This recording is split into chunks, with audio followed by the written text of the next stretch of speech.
নাহমাদুহু ওয়া নুসাল্লি আলা রাসূলিহিল কারীম, আম্মা বাদ। সম্মানিত পৃথিবীর মানুষ ও দেশবাসী, আমি আজকে কোরআন হাদিস দিয়ে প্রমাণ করব কারা রাজনীতি করবে, কে নেতা হয়, নেতা কে, এবং আমরা এই নেতাগিরি লাগাইছি কার শানে, এ সম্পর্কে আমি কিছু কথা বলবো। আমাদের লাগানোটা ঠিক হইলো না আল্লাহরটা ঠিক, এ সম্পর্কে আমি কিছু কথা বলবো ইনশাল্লাহ, পৃথিবীর মানুষের বোঝার জন্য। কারণ মানুষের ভুল ধারণা আছে, ভুলকে ভেঙে দেওয়ার জন্য আমি এগুলা আপনাদেরকে জানাইতেছি, আর কোনো উদ্দেশ্য আমার নেই। আল্লাহ তাআলা বলেন, ওয়াজআলনাহুম আইম্মাতান, আমি পৃথিবীর মধ্যে যত নবীকে পাঠিয়েছি সমস্ত নবীরাই নেতা, নেতা হিসেবে পাঠিয়েছি। এই সম্পর্কে আল্লাহ তাআলা, এতে বোঝা গেল আল্লাহ তাআলা নেতামির দায়িত্বটা নবীদেরকে দিয়েছেন।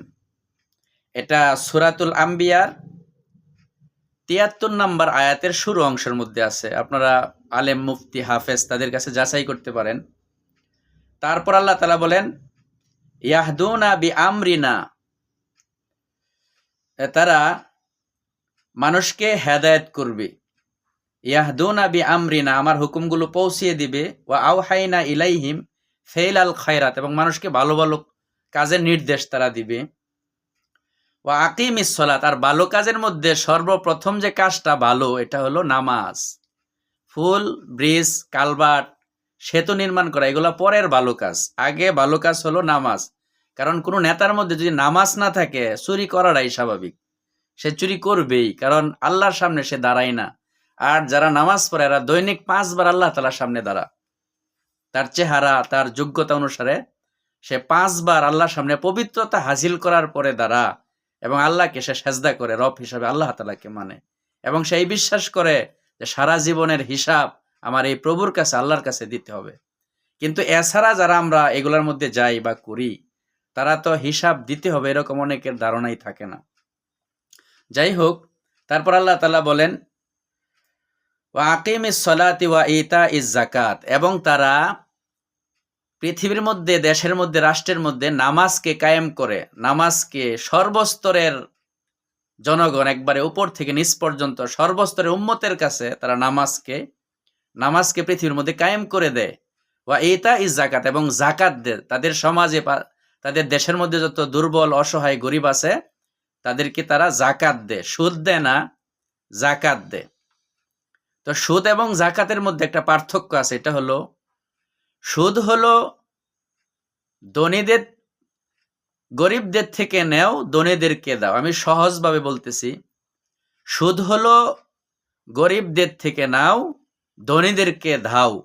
আর যাকাত হলো ধনীদের থেকে নাও এবং গরিবদেরকে দাও। এজন্য আল্লাহ তাআলা বলতেছেন, এই সমস্ত নবীরা ওয়া আকিমিস সালাতি ওয়া ইতাইজ যাকাত, তারা সমাজের মধ্যে নামাজকে প্রতিষ্ঠা করত, এবং সমাজের ধনী শ্রেণীর মানুষ থেকে গরিবদেরকে তারা যাকাত আদায় করে দিত।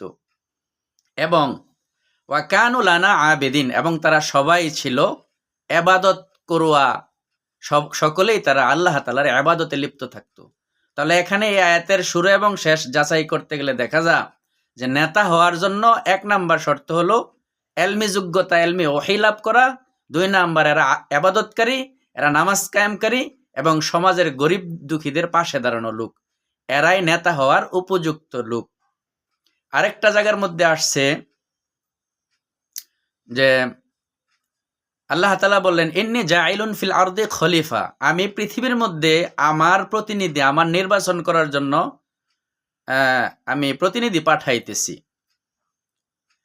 তো এটা ফেরেশতাদেরকে আল্লাহ তাআলা বলেছিলেন আসমানের মধ্যে, ইন্নী জাইলুন ফিল আরদি খলিফা, আমি আমার খলিফা পাঠাইতেছি, প্রতিনিধি পাঠাইতেছি। এখন আল্লাহ তাআলা মানুষকে, এই সময় পৃথিবীর মধ্যে কোনো মানুষই আসে নাই। আদম আলাইহিস সালামকে সৃষ্টি করেছেন বা করবেন, করার আগে আল্লাহ তাআলা ফেরেশতাদেরকে এই কথাটা বলেছিলেন যে আমি আমার প্রতিনিধি, আমার নির্বাচন করার জন্য দুনিয়ার মধ্যে আমার প্রতিনিধি আমি পাঠাইতেছি। তো ফেরেশতারা নিষেধ করলো এবং বলল যে তারা ঝগড়া ফ্যাসাদ করবে, ইত্যাদি ইত্যাদি। তো আল্লাহ তাআলা বলেন, ইন্নী আ'লামু মা লা তা'লামুন, আমি যেটা জানি এটা তোমরা জানো না। অর্থাৎ আমি পাঠাবই, নির্বাচন কেবল আমি আল্লাহরটাই হবে, কোনো মখলুকের কোনো নির্বাচন পৃথিবীর মধ্যে হবে না। তো এখন যেহেতু পৃথিবীর মধ্যে নির্বাচন হচ্ছে বা হইতেছে, তো আল্লাহর নির্বাচন এখন আর হয় না, এখন মখলুকের পিছনে নির্বাচন হয়।